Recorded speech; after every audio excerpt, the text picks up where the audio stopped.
করে, স্কুলে পড়ো, কলেজে পড়ো, চাকরি করো, ব্যবসা করো, তোমার মতো কত যুবক দাড়িওয়ালা নামাজির অভাব নাই। স্কুলে পড়িয়াও নামাজ বাদ দেয় না, চাকরি করে নামাজ ছাড়ে না, ব্যবসা করে নামাজ ছাড়ে না।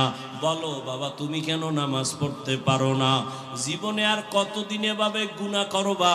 আজরাইল ধাক্কা দিলে আর থাকতে পারবা না। এরে পর্দার আড়ালের আম্মা জানেরা, বোনেরা, আপনার মতো কত মা এখনো আছে পর্দা করে, স্বামীর মাল হেফাজত করে, মোবাইলে সময় নষ্ট করে না, আল্লাহর মোহাব্বত নিয়ে স্বামীর মাল হেফাজত করে। আপনি কেন পারবেন না? একটা আদর্শ সন্তানের মা হইয়া কবরে যান।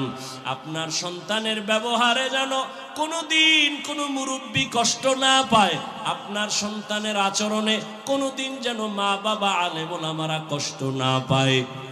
আপনার সন্তান ডাক্তার হবে, তবে বেয়াদবি যেন না করে। আপনার সন্তানকে ইঞ্জিনিয়ার বানাবেন, কোনোদিন যেন খারাপ আচরণ না করে।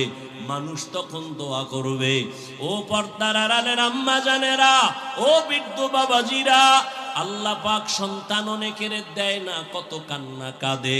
আর আল্লাহ আপনাদের সন্তান দান করেছেন, একটা সন্তান যে কোরআন তেলাওয়াত করে দোয়া করবে, এমন সন্তান তৈরি করতে কি পারলেন না?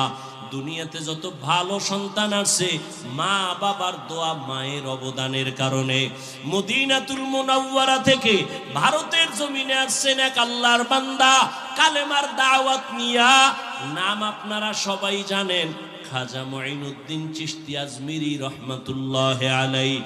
ভারতের জমিনে আসিয়া ভারতবর্ষে দাওয়াত দিলেন। দাওয়াত দিয়া দিয়া লক্ষ লক্ষ বিধর্মী কালেমা পড়লো।